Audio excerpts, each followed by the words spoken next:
Right friends, welcome back to first capsule of 20th week. This is on police and trust deficit. One lead article appeared in the Hindu citing the experiences of New York as well as London, and let us look at the genesis of police organizations. In 1829, Metropolitan Police was created in London and a similar organization was set up in New York and other large cities in USA. And in fact, it paved the way for organizing the police in many Western democracies, and our police forces were set up by the British in early 1900s, and the focus of law enforcement was initially, there is lot of change, please observe this aspect. Initially, the focus was on disciplining the unruly elements disturbing public peace. Disciplining unruly elements disturbing the public peace, that was the focus at the time.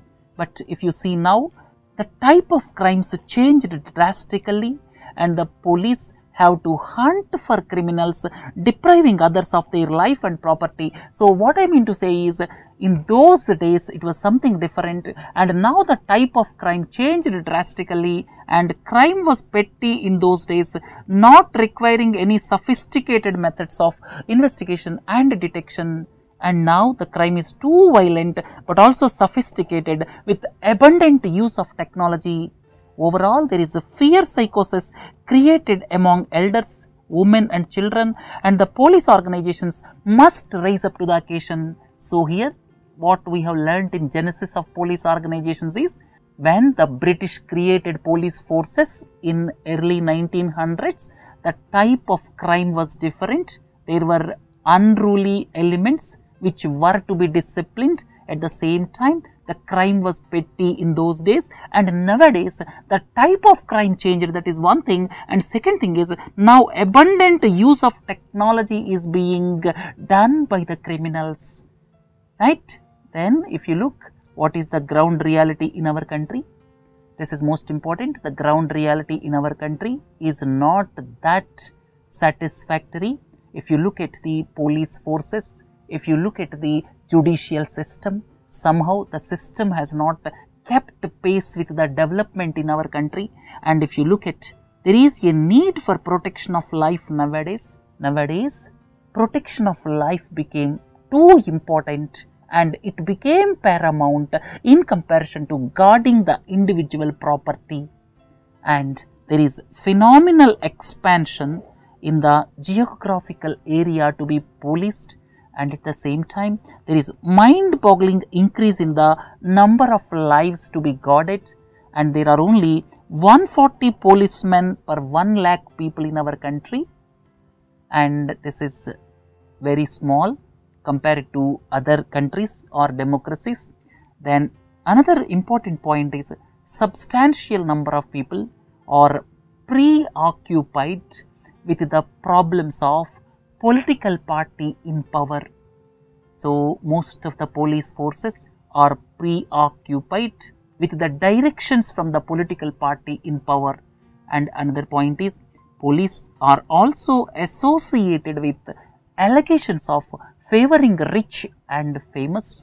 Next one is, there are 10,000 odd police stations in the country, and nowadays another important aspect is, more and more rich persons buy safety services from other sources. So there is predominant rise in private security agencies. Nowadays there is multifold increase in the private security agencies.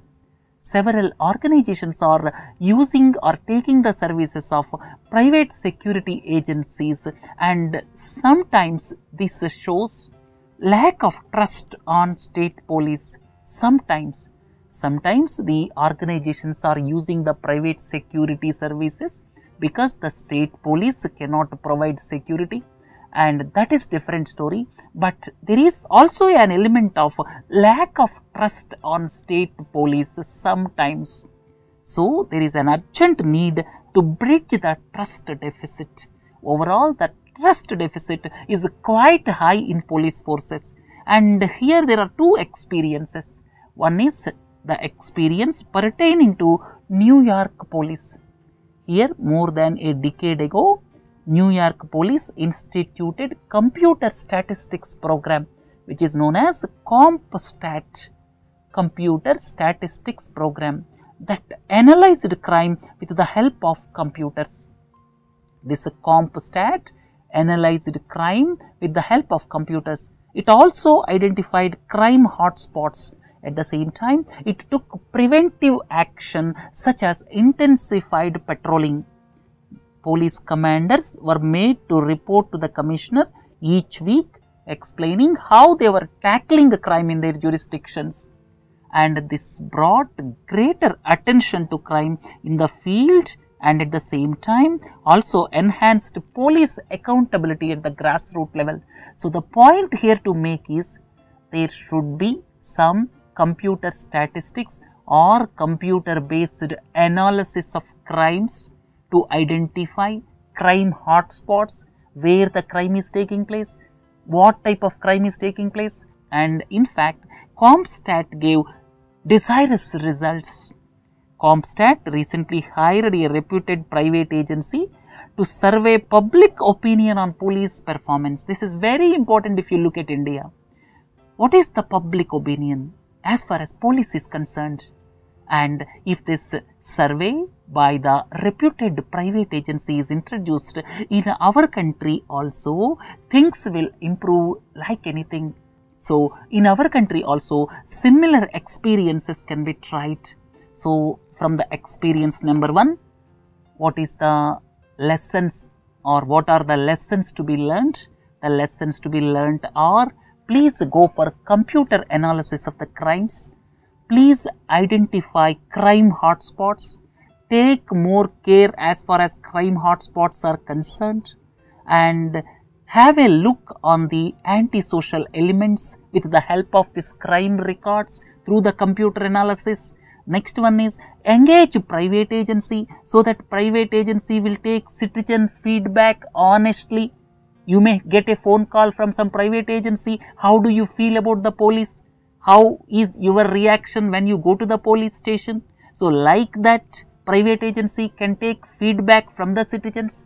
So, that is the best way, because lot of things are not coming to the public domain as far as harassment by police is concerned in our country. So, this is a very good experiment. A lot can be learnt from this experience, right? Second experience is with regard to London. So, here London is the city with high crime rate. Guns have made a recent entry, but previously crime used to take place with sharp and small knives. Here the London Metropolitan Police have launched a major campaign against the street crimes which involve frisking and seizure of knives. But the point here to note is, if the same is introduced in our country, it may lead to corruption. And in London, it is a visible street level operation that has enhanced security perception.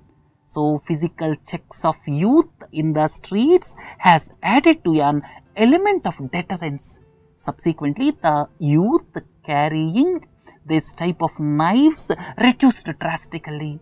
And we can think of whether such type of experiment will be successful in India or not, right? So, these two are most important experiments, and what can be the alternative to bridge the trust deficit in the police in our country, right? Here the author is suggesting 2-3 important aspects.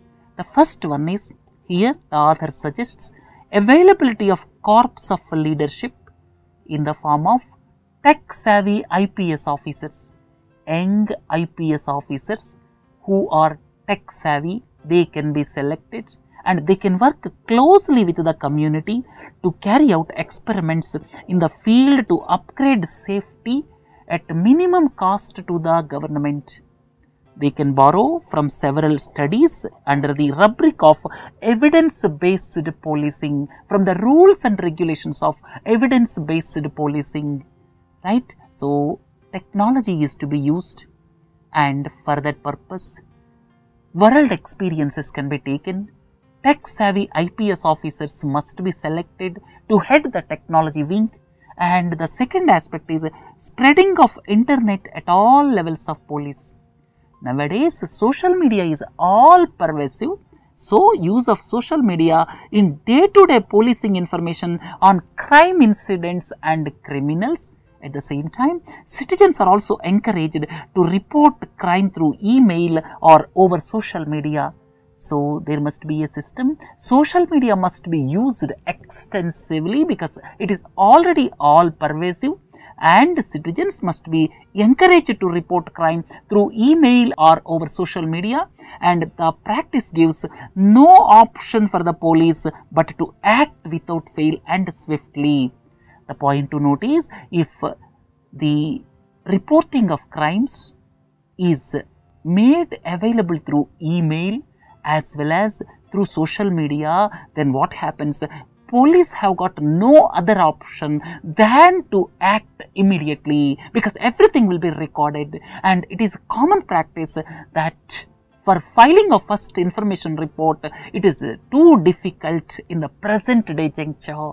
So, if the social media and if the e-based filing is accepted and implemented, then the problems pertaining to this lethargy in the police can come down drastically.